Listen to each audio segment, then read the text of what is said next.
What's up guys, Sean here.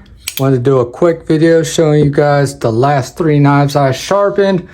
Sorry I haven't put out any videos lately, but I do have some stuff on the way. I have a really cool BENCHMADE video coming up. The Chickadee review that is way overdue. I feel like shit about that. So Jacob, if you see this, I apologize, man.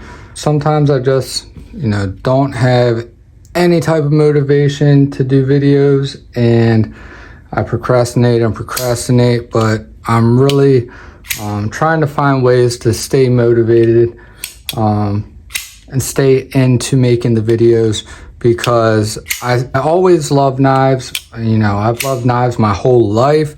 I've always been super into them, but the whole video thing is just a lot of work, and sometimes when you have a lot of stuff going on in your regular life, all the video stuff can just get overwhelming.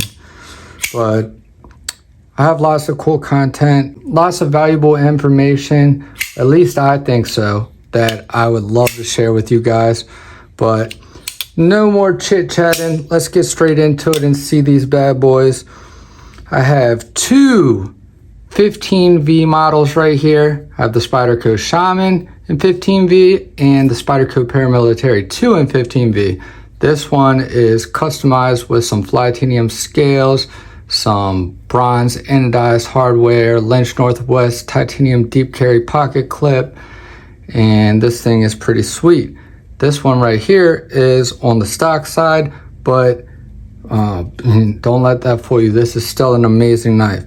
So start off with this guy. You may have seen the short video that I posted of this one, and this is a beauty. There we go, that's much better view.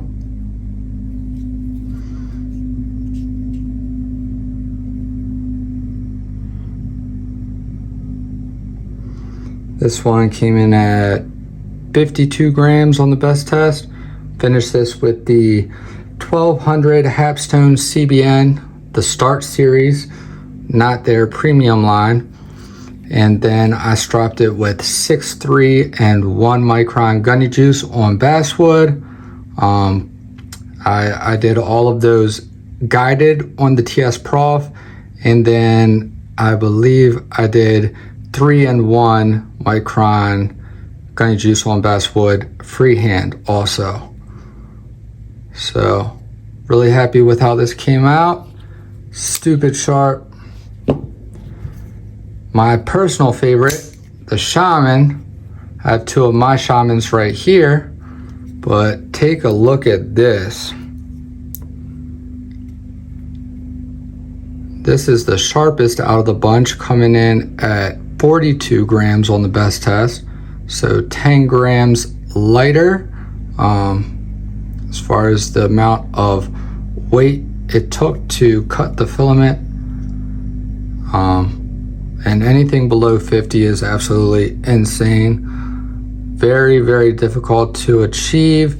Takes lots and lots of practice and repetition and trial and error, and really honing in and tweaking every little detail of every move that you make through each step of the process, really focusing on the basics, fundamentals, as simple as having a good clamp, completely reprofiling, getting the scratch pattern nice and consistent before you move on to the next stone, using very little pressure, all kinds of stuff, man. Literally every little detail counts when you are trying to get some results in that arena.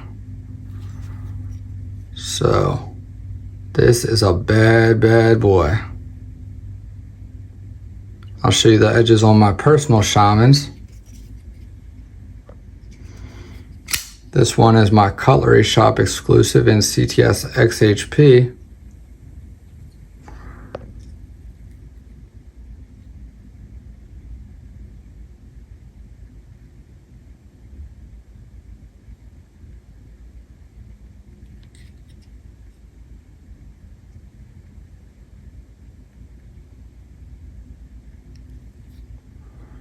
Oh, and one thing that I forgot to mention is that all 3 of Scott's knives came to me with rounded tips. He had somebody else sharpen them prior to me, and I'm not sure what they sharpened these knives on, but all the tips were rounded. This one took me the longest to try to bring the tip back.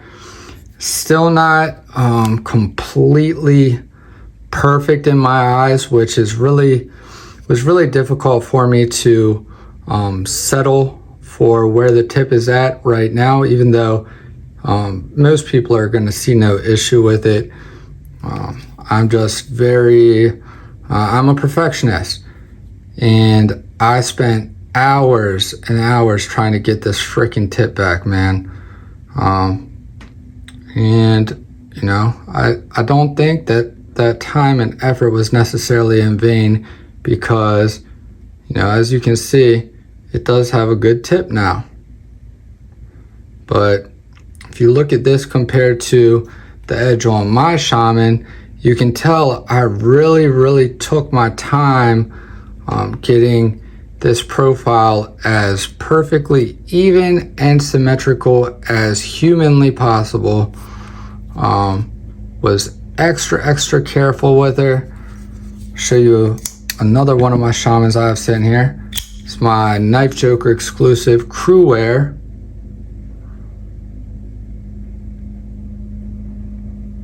This one's a little bit more even. See that point?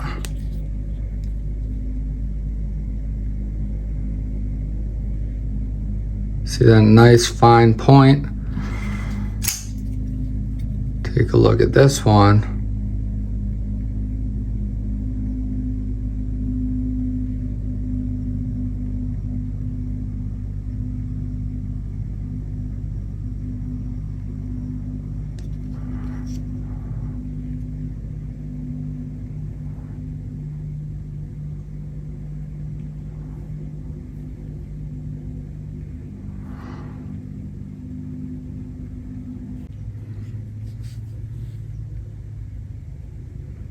Point that has never been rounded off.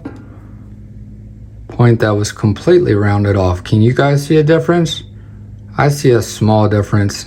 Nothing too bad though.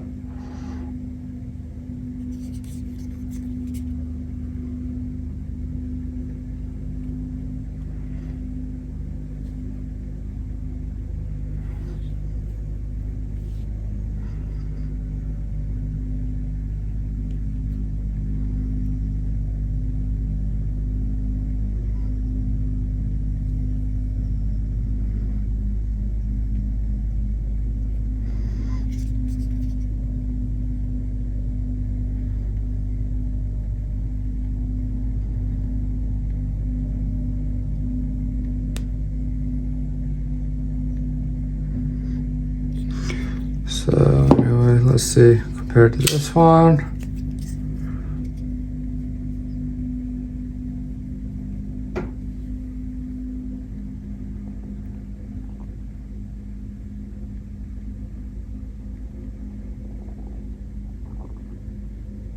Really hard to notice much of a difference, but that was kind of the point of me putting in all that extra time and effort to try to get this thing right.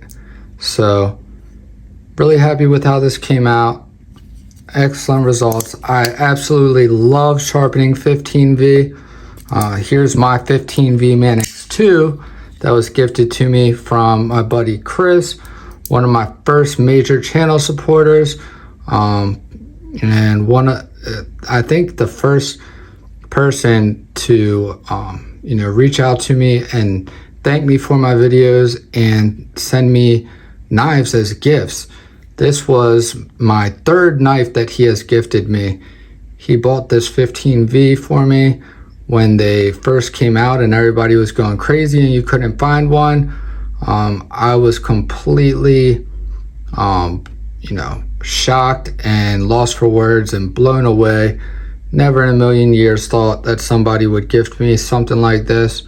But anyways, so I've sharpened this one a handful of times. I've sharpened several 15V Spyderco models for customers, and it sharpens up absolutely excellent every single time. Love sharpening it. It just takes a really good edge. Very, very similar to K390. You know, no matter what progression you use or what finish you decide to go with, it's ridiculously sticky sharp and aggressive. Whether you do a working finish edge, a semi-polished edge, semi-mirror, full mirror, no matter how you do it, it's gonna come out screaming sharp. And crew wear is another steel that's like that. But K390 has been my all-time favorite, number one, the steel that I believe was the absolute top dog up until the 15V came out with the custom heat treat protocol from Big Brown Bear, Triple B handmade, and this beats that K390 ever so slightly, but it is extremely, extremely similar. But really amazing stuff. If you have an opportunity to get your hands on one of these Spyderco models in 15V for a reasonable price, I highly, highly recommend it. It is really a treat. So last but not least, I have the Native 5 lightweight in Maxamet blade steel. Maxamet is another one that I've had mostly all positive experiences with. I had one experience from hell, one that I think it took me like 18 hours to get through the fatigued, overheated steel from the factory belt sharpened edge. That's kind of common. Well, not super common, but with Spyderco, they do good heat treats. Maxamet is insanely hard. I think it's probably 66 or 67, 68 HRC. So that's very hard on belts and machinery and everything. And it's gonna, cause more friction and more heat to, remove the same amount of steel as another blade. So, they have measures in place to help prevent that, but sometimes it is just simply unavoidable because it is extremely hard steel. But this one came out super good, 45 grams. So this one was right in the middle as far as sharpness goes, right behind the Shaman. Insane edge. I went with 17 degrees per side on this one instead of the 16 degrees per side that I did on his Shaman and his Paramilitary 2, which I did that on the 15V because it can handle it no problem. No risk of chipping or rolling that edge. Plenty of stability at the low angles, with a fine edge. Maxamet, that's not so much the case with it. It does tend to have less edge stability at thinner geometry. So, yeah, I bumped it up a degree, and I have so this is how I came to the determination that I recommended 17. So I have Maxamet Para 3 right here. I've sharpened this all the way down to 15 degrees per side. Never had it chip, never had it roll. However, I don't abuse my knives.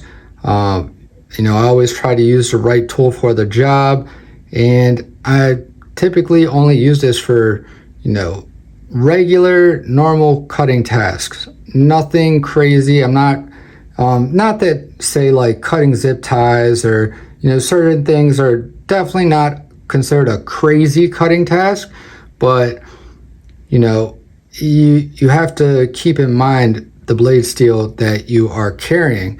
That's why a lot of times I'll carry two knives, one carbon tool steel that's non-stainless for that insane performance, edge retention, all that crazy stuff. You can get really high edge retention and toughness in a lot of them.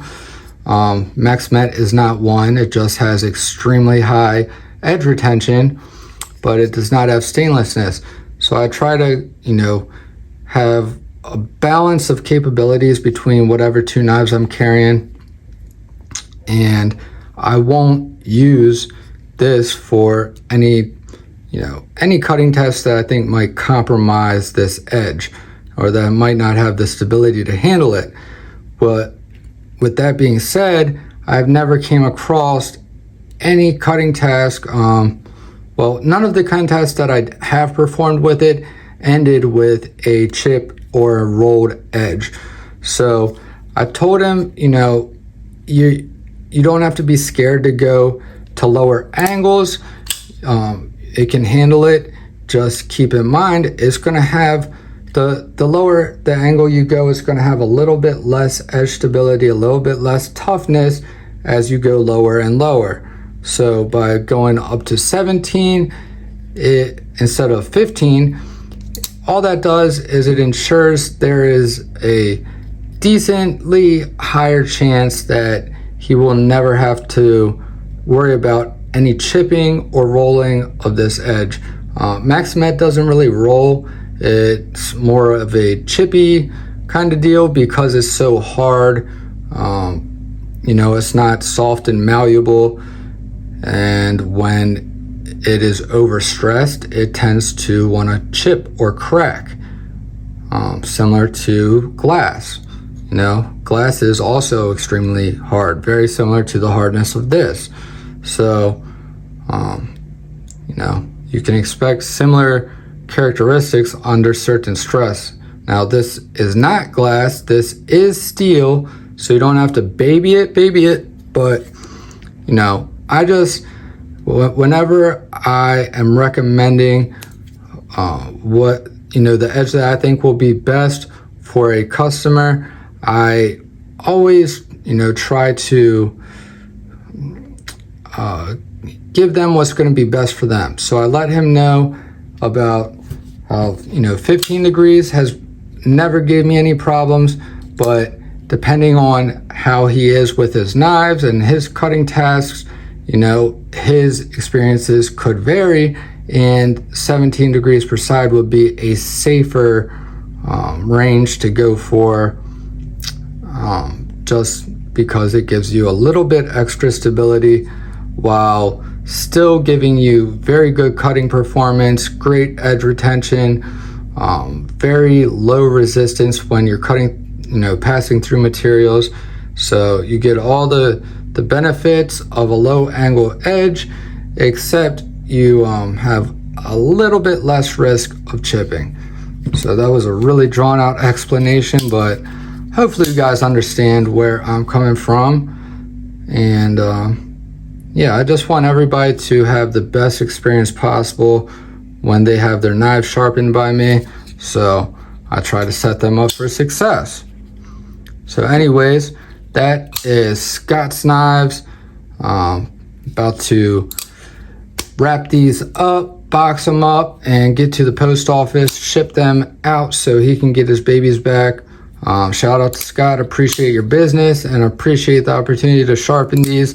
It's always a pleasure sharpening 15V, and I, aside from restoring the tips, I thoroughly enjoyed sharpening these. So anyways, hope you guys enjoyed this one. Hope you all have a great day. I love you guys. Jesus loves you. Stay tuned, and I'll see you guys in the next one. Peace.